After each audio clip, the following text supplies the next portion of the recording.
and welcome to the Two Gals and a Mic podcast. I'm your host, Sue Curver, and today I'm sitting down with Megan Murphy to talk about the incredible work that she's doing to help veterans.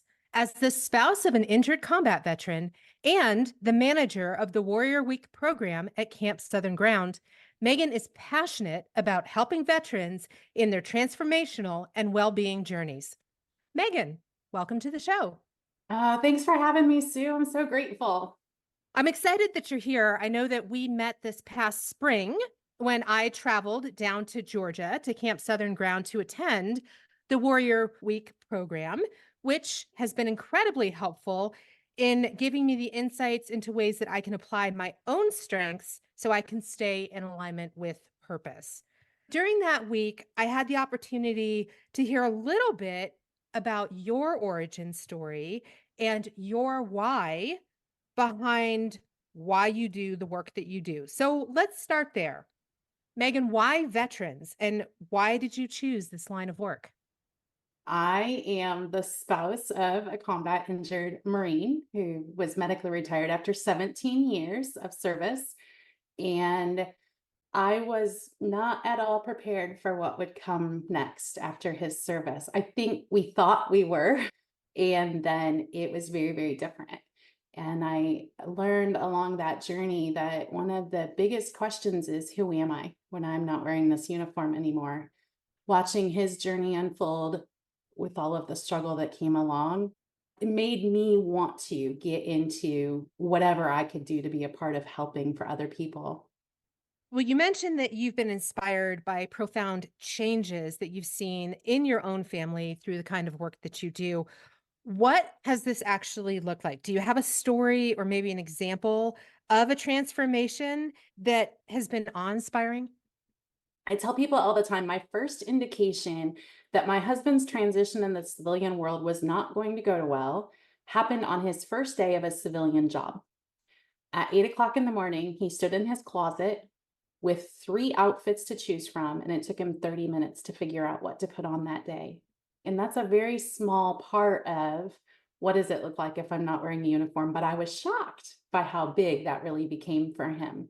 It was all about almost recreating who he was in the world, starting with clothing, but moving all the way into how am I going to carry myself? What am I actually good at if I'm not just taking orders and doing what I'm told or telling other people what to do? He attended the first Warrior Week program that happened as a pilot program in 2018. It was a really interesting experience to see him coming home from that program. He was shocked to find out things like on the CliftonStrengths assessment, empathy is literally the last coming in on his list of 34 strengths. He was shocked to find out that he's not naturally talented in how Gallup defines empathy, for instance. And instead, he found out that he is incredibly talented in what Gallup defines as belief. As he started to unpack some of this knowledge that he got at Warrior Week, it became sort of the definition of who he was. I don't know if all veterans struggle with this, but it seems to me that it's kind of common to struggle with who am I if I'm not in a uniform. So you're talking about Gallup, you're talking about Strengths Finders and having that be part of Warrior Week. What is Warrior Week? What does it entail? And what is the work that you actually do as it relates to this program? Warrior Week probably initially started out to be more of a career transition type of program, helping members that were coming out of the military getting into the workforce, whatever that might look like for them. My husband, however, kind of threw a loop in some of those plans in that he will never work again due to his injuries. And so they started realizing at Camp Southern Ground that this program is valuable, but the focus needs to be more on purpose rather than career. And so it started focusing on purpose. We all need a reason to get out of bed in the morning, put our feet on the ground and smile, something to do. So now the program looks a lot like we do the CliftonStrengths assessment before folks arrive. They complete that. We also do another assessment called the Enneagram, which is like a personality profile type of assessment. And then the third big learning thing for us is well-being in all areas. I think I'm the manager of great chaos, to be honest with you. And I love every moment of it. I'm there for the early morning coffee or the late night fire, the ongoing discussions as people are starting to unpack and unravel. What am I doing now in life? Yeah, I can definitely attest to your strengths as the manager of chaos. As you're talking about, much of the work that you do is really rooted in helping people who are no longer in uniform understand their purpose, understand their why, and doing this by identifying their strengths and their values. What are your leading strengths and values, and how do you implement these in the core areas of your life? The concepts that we teach at Warrior Week, honestly, were very foreign to me. Even as my husband was unpacking his own journey, I was very lost in some of what he was talking about. When I took the assessments myself, the CliftonStrengths and the Enneagram, I started to understand myself far better than I knew I could, to be honest with you. I lead with a lot of what Gallup calls relational domain strengths. And so, what that means is I people really well. Ironic because I am also very introverted, but I have some strengths such as empathy, meaning I could just feel the feels in a room. I don't even know how to explain that, but it just happens for me. I have a strength called developer, meaning I want to lean into you and help you move forward step by step by step. I also have some great strengths like learner and intellection and input. So I want to like take in all of the knowledge about all of the things. Unfortunately, all of these strengths come with some downfalls. Right. So, for instance, with learner and input, I can rabbit hole about a topic for hours. But now I know that about myself. And so I do things like set timers. You've got 20 minutes to learn this new thing, and then you need to stop for a minute. It's been really interesting to start just understanding myself better. And then, even as a mom, understanding my children too, and my partner, and understanding how we're all very different and also how we can work together. I can borrow some of my husband's talents and he can borrow some of mine when we're struggling in a scenario. We can communicate better also with that knowledge. Has it improved your marriage or your ability to understand one another as unique individuals? Oh my gosh, absolutely. 100,000 times yes. I tell people all the time as they're leaving Warrior Week, if you have a life partner, let's get this person to take these assessments also. A great example is my husband would used to say things to me like, "Hey, I've been thinking about the Toyota 4Runner." My brain immediately spins out, we just bought a car. Now I have to clear my schedule. We have to go to the dealership or finance. Apparently, we're buying a new car again. What are we doing here? What I realized, especially through Clifton Strengths, is that he is futuristic quite high on his list.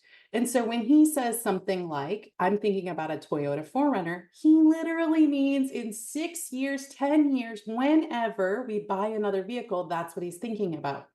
I have futuristic number 34 on my list. I have no ability to think past today. And so I've now understood I can just let him talk and dream about the future. I don't have to spin out about it. We don't have to have an argument about it. How many are there on the list? You just said yours is number 34. Yeah, of 34 strengths. Yes. So you're talking to somebody that has this strength high on their list and it's at the very bottom for you. Is that one of these opposite attracts kind of a thing? Right, exactly. And the great thing is, Sue, I could say to you, you have no ability to think about 5 years from now. Could you give me some input on what that might look like in your head? We might not agree, but you have far more natural ability to look into the future. I can, but I'm going to never want to do that again. It's not comfortable for me. So we're talking about this very wonderful example of how you've implemented it in your marriage and in your family. What do you feel the implications are for veterans or people doing this in a professional capacity? I love that question, and I'd like to kind of answer it with a story. I had a veteran come through my program a few years ago who was in a workplace that he enjoyed and doing work that he mostly enjoyed, but felt a lot like the path to get the work done wasn't something he was really aligning with. He didn't want to quit the job. He didn't want to quit the boss. He just wanted to figure out a better way to do it that made more sense in his head. After he left Warrior Week, he put together a proposal for his management that indicated his top 10 strengths, how he could utilize those more efficiently within the organization to get the same job done, but to get it done in a different and more comfortable, natural way for him. He was immediately promoted. Isn't that great? That's amazing. I know in my own life, after attending Warrior Week and then coming back into my professional endeavors, I've taken those strengths. I've opened my little workbook and looked at my strengths and figured out how I could better implement those into the work that I do and the career trajectory that I'm moving towards. So for me, it's much more targeted and thoughtful in the way that I'm moving through my career now, because I'm really looking at that as how do I use my strengths instead of just throwing darts at the wall and hoping for the best. So you mentioned earlier that Enneagram is another assessment that you do to help veterans align with purpose. What is Enneagram and how is this useful? I think Enneagram is the most mispronounced word at Warrior Week. That's for sure. We joke about that all the time, but it's really a personality profile. And if you look at the history of the Enneagram, it's been around for a really long time. It's been taught by multiple different cultures and beliefs and teachers. And it's really fascinating, honestly. For me personally, the reason why I've really fallen in love with Enneagram is because it shows me not only what I look like when I am in a healthy, good space, but also what I'm likely to behave as when I'm struggling. For some people, and I am one of those, it's helpful for me to sort of see this checklist of like behaviors I need to watch out for. Enneagram is an assessment, just like CliftonStrengths. It's something that our participants complete before they attend our program. And then they have about 6 to 7 hours of instruction on not only what is Enneagram in general, it's a number that you get as a result, but what does your number look like? What does that look like compared to the person next to you? And what do you do with that information once you have it? Like I said, I do use a lot of those indicators of like, oh, I'm behaving like this. I must be more stressed out than I realized. Now I need to pause for some self care. We use it a lot in our family. All four of us still living under this roof have different personality types. Once I start to understand that my son is not being disrespectful or rude, he just looks at the world very differently than I do. I can parent him with a lot more love, kindness, and patience for sure. The same applies to my spouse. Honestly, once I realize that he looks different than I do, we can figure out how to work better together. And also, how can he trust me in certain scenarios? And how can I trust him in other scenarios? Because we bring out the best in each other that way. You know, I was really thinking about this, and I was thinking about the concept, the big concept of diversity and inclusion, and really how I think part of diversity and inclusion and equity is recognizing people for their strengths and for what they bring to the table, and not only identifying the differences, but learning how to deal with those differences effectively. Honestly, if we can just be really blunt with one another for a moment, the truth is that the military is not the best area to learn those types of things. It doesn't really matter if you agree or disagree with the person next to you, they still need to follow your orders or you still have to follow theirs. End of story. We're not going to talk this through and understand each other more in the military world sometimes. So, in many instances, my participants are 50, 60, even 70 years old, still learning these things for the very first time. Do you run into any kind of opposition or refusal to embrace these concepts, or are people coming into this with open minds and open hearts? I have had some conversations where people are like, that sounds weird. That's a little odd to me. That's a little off. And honestly, that's okay because the program doesn't have to match up with everyone's needs in this world. And so I'm going to guess if you don't really think that this is going to be helpful, you probably aren't going to attend a Warrior Week. So people show up for Warrior Week and they've done their Clifton Strengths Finder assessment, they've done their Enneagram assessment, they've probably looked a little bit at the results. So they're approaching this with a sense of curiosity, it sounds like, instead of a sense of closed-mindedness. Yes, absolutely. And interestingly enough, say for instance, learner is really high on your strengths assessment, guaranteed you've read that thing 5 times before you've shown up. If learner or intellection or input, some of those are lower, you probably haven't touched it at all. And that's okay. That's why our facilitators exist, of course, to bring those up. But yes, by the time I meet folks face to face at camp, they are so confused and excited about what they're about to learn. Now, the third pillar of the stool is well-being, and you had mentioned before self-care. You can use that Enneagram to determine maybe if you're stressed out or off kilter and you need a little bit of self-care. Lots of gals whom I've talked to on this podcast have talked about self-care and their self-care practices, their practice of gratitude. What does Warrior Week introduce as part of the wellness component? We use a lot of Gallup backbone for this. Gallup teaches that there are 5 areas of well-being, and our program does address all areas of well-being: financial, community, career, physical, and social. We teach from a perspective of, for instance, if your career is wonderful, that's great. But if your physical well being is not so great, you're not balanced. You're still not going to feel great. You can be making all the money in the world and flying high at work, but not have any friends, for instance, and your social well being is low. So we're working on balancing things out. The other thing I think that's really important that we're working on constantly is this is not sitting in your recliner yesterday and running a marathon tomorrow. Instead, this is a step by step, slow, baby steps, be patient with yourself kind of process. But we are looking to increase all of those areas of well being. So clearly, the work that you do, Megan, can't be easy. What's been your main challenges as you've navigated your journey? I am my own challenge, honestly. I think all women are like, preach, girl. Yes, me too. As a mom of 5 wonderful kiddos, some of them think they're adults. They're not actually quite adulting yet, but they think they are.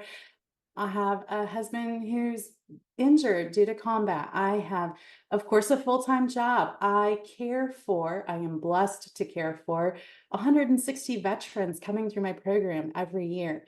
I am my own worst enemy sometimes because I will go cook food instead of order pizza when I should. I will skip the shower so that I can stay at my computer longer.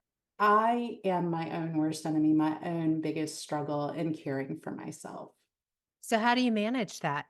How do you walk the walk that you talk?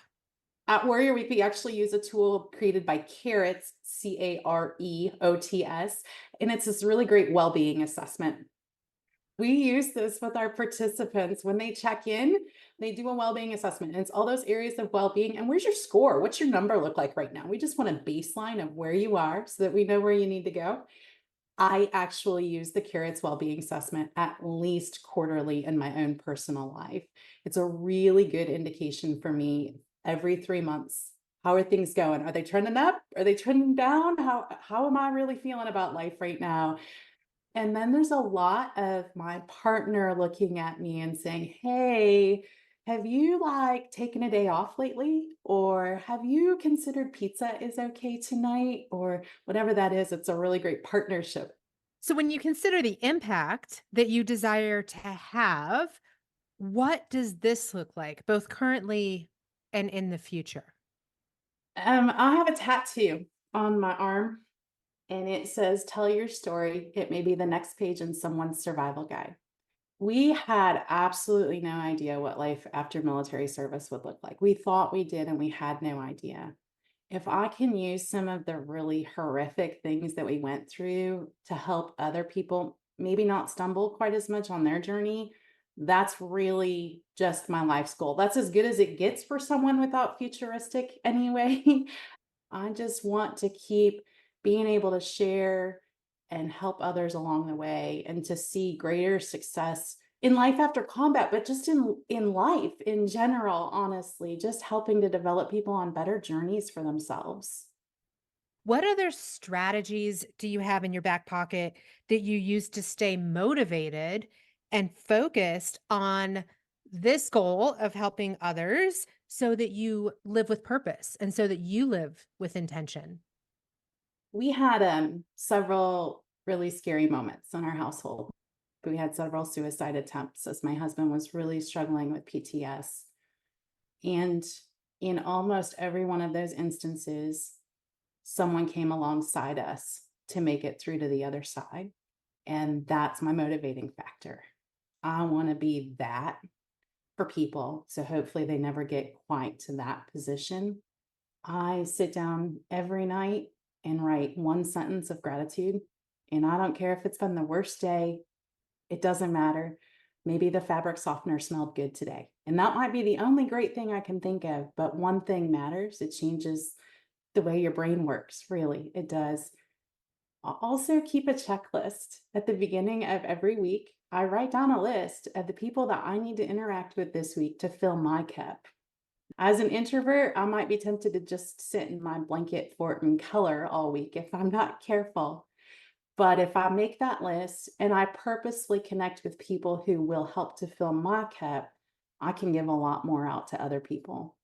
Megan, what do those kinds of people look like? What do you need to fill your cup? So I'm an Enneagram type 4.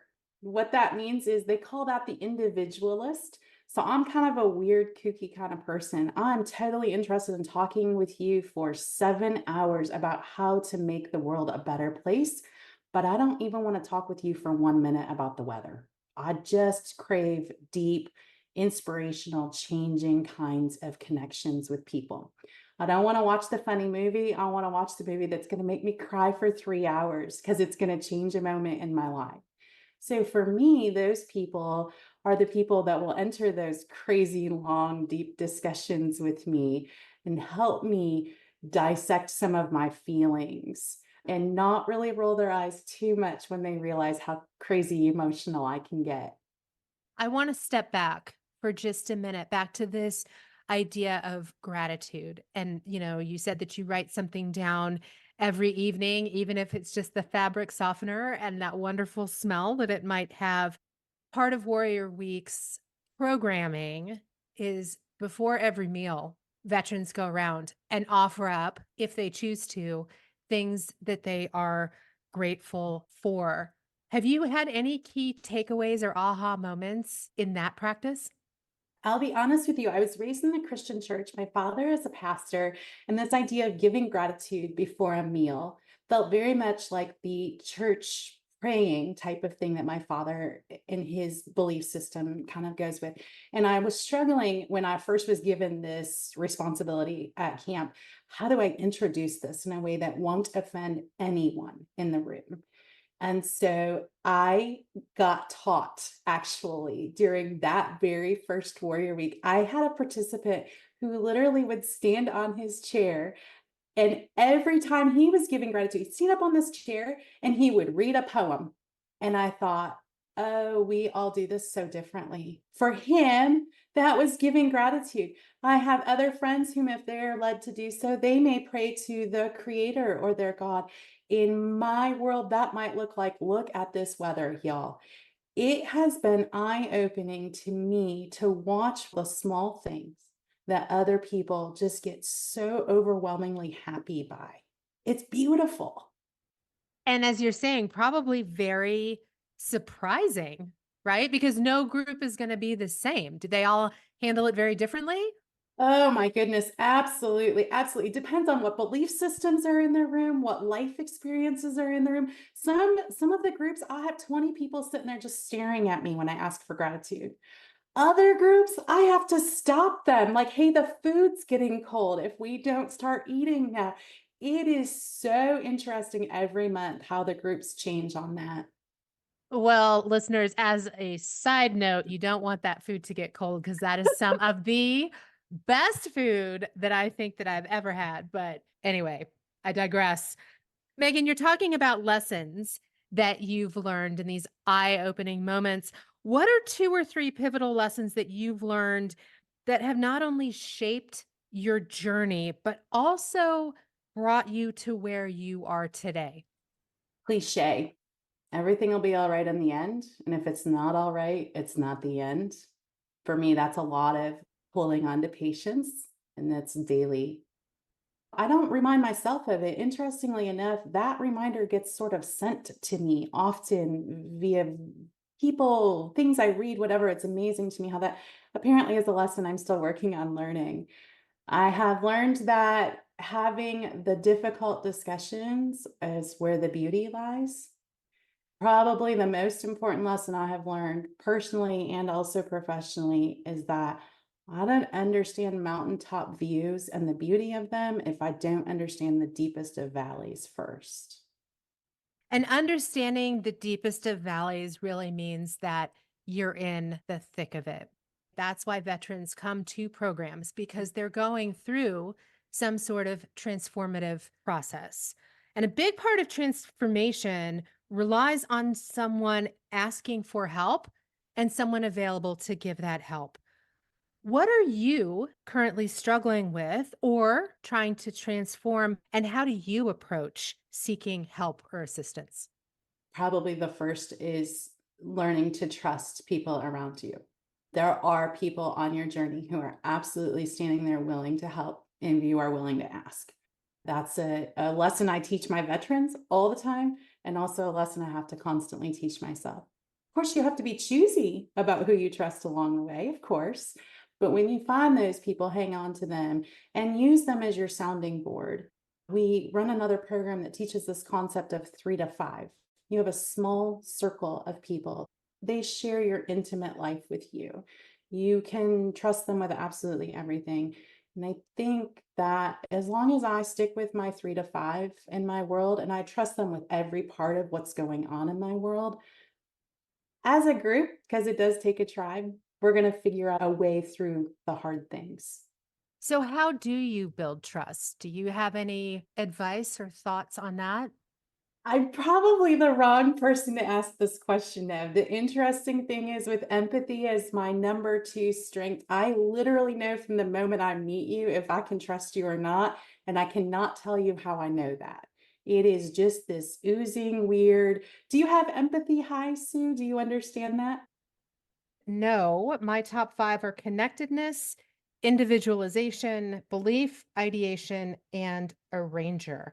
I don't have empathy until number 20 out of 34. That's okay. One of my favorite persons in this world has empathy dead last on her list, and she still manages to love and treat everyone with amazing care.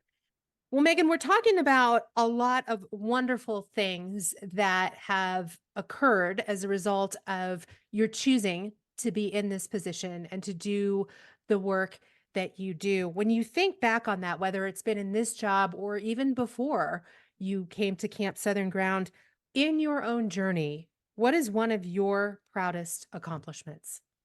I am the wife to a combat disabled veteran who struggled with alcoholism for years, and we are still together and thriving.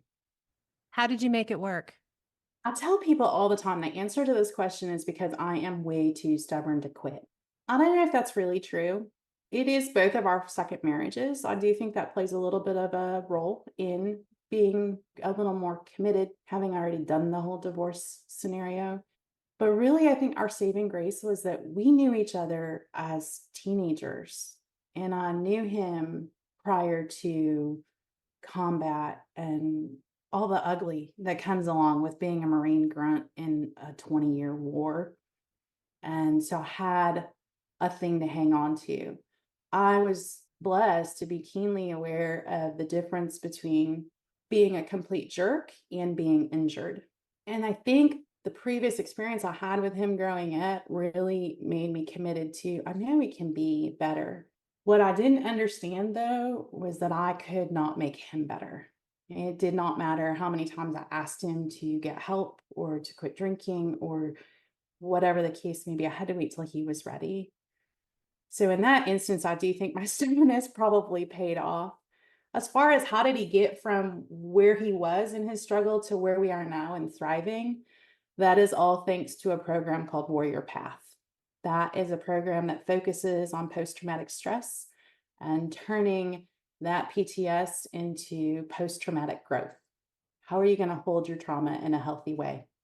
I love that you brought that up, Megan, because I've spoken with several gals on this podcast specifically about post traumatic growth and about going through the post traumatic growth path and journey and what that looks like. And there's a lot of structure that's involved, much like Warrior Week. This is something that you offer at Southern Ground as well. We do. Warrior Path is a program that was developed by Boulder Crest Foundation, and they own that curriculum, but it is now hosted at, I don't know, maybe a dozen or so sites across the country. Camp Southern Ground, we do host that program about once a month. So if you look at both of those programs and you have a veteran who really is in this transformational period, would you recommend one before another? Is there a way to do this? And I can speak to my own experience, but I'm curious to know what you think. Yes, most common question I think I've answered. And the answer is different for everyone. If trauma is really blocking your way into a better life, then Warrior Path is first. If instead you are really confused just about what's next for you and you're just trying to understand yourself better, then maybe Warrior Week is okay first. Everyone's different on this journey. What's best for one is different for another. But I will say from my own experience, doing both programs, regardless of which one you choose to do first, has been transformational. It has Mm. been those things that have changed everything and really allowed me to release all of those roadblocks and barriers and things that kept me weighted so that I can move into purpose and live an intentional life. Yes, absolutely. We're talking about accomplishments. I'm curious to know, what about failures, or maybe a better way to say it is lessons learned or opportunities for growth? Any large failures that you've had? Oh my goodness. I'm a mother of five. I don't think we have time for the list of failures I've had as a parent, as a wife, as a person who works with veterans. I just messed up with a guy who's currently in the Air Force yesterday, said something stupid. Thank goodness we all just laughed through it. And that's the answer. Fail, fix it, laugh, and move on. That's great advice. Speaking of advice, what advice, Megan, would you offer to your past self? Just hold on. You're not ready yet. The best is yet to come. I think there was a lot of space in my life where I thought what I had was the best it would ever be, and that was not pleasant to think about. And I didn't know it then, but if I could just be patient, the best was coming. Is it fair to say that that's a true statement for you now? Yes, I think so. I'm excited to see what comes next for me. Do you have a big vision or big goals that you're working towards? Do you have something that you're aspiring to achieve? And I fully recognize that I'm asking this to someone who is not futuristic. The biggest goal I have in my life that I have not yet set out to accomplish is to write a memoir. I do think that my story, the story of my family, could really be helpful. We'll see if I ever get there. Let's break it down just a little bit, because when we talk about writing a memoir or doing something that is very large like that, how do you break that down into manageable, achievable pieces? How do you do goal setting? You'll notice when you attend Warrior Week, I am not the one facilitating the goal setting modules. And there's definitely a reason for that. My brain just does not quite function that way. I am a lot more comfortable with the idea of creating tiny habits and kind of stacking those into a way that does create life change. And it might seem like semantics, but I do think that for me mentally, those are two very different things. What's a tiny habit? Can you give me an example? I have a morning medication that I need to take, and I'm really bad about swallowing that pill. So the habit that I enacted was that I really love coffee and I really love the second cup of coffee, but I'm not allowed to have my second cup of coffee until I have swallowed my pill every morning. And that's been effective? It's ridiculous. My doctor is delighted. My blood work is so much better. So that's just tiny habits can be part of transformation, right? Absolutely. Yeah, we don't have to have this crazy goal setting talk. You can just change the behavior little by little by little.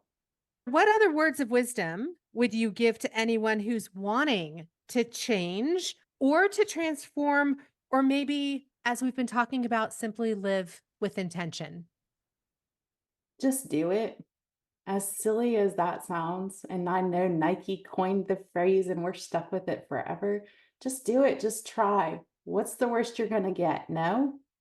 But in fairness, Megan, how do you get past the fear? Because fear is a real thing, it's a real barrier. So, how do you navigate that to be able to just do it?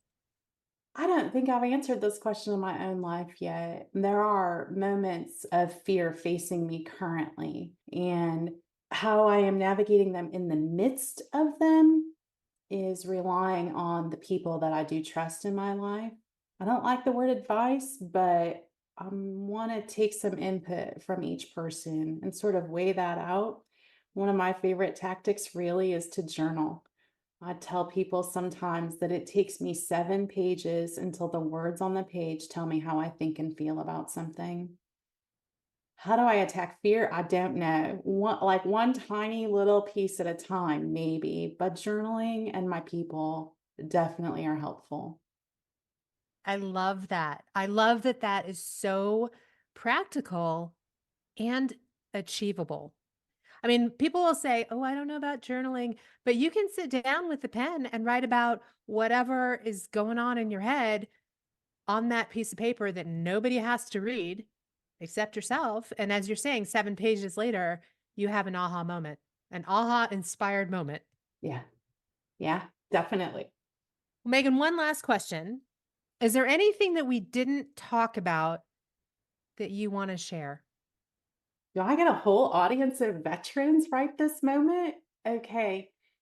The number one thing that I think all veterans need to hear in this country, you did serve on behalf of a grateful nation. And you think they don't understand because you have shut yourself up, will not share your stories, and are not giving that nation an opportunity to show their gratitude. Open your mouth, share your story, and connect with someone.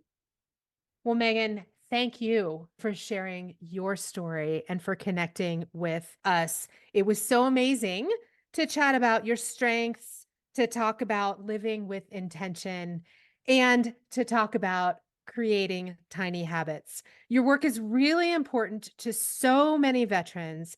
So thank you for leaning in and for sharing your strengths.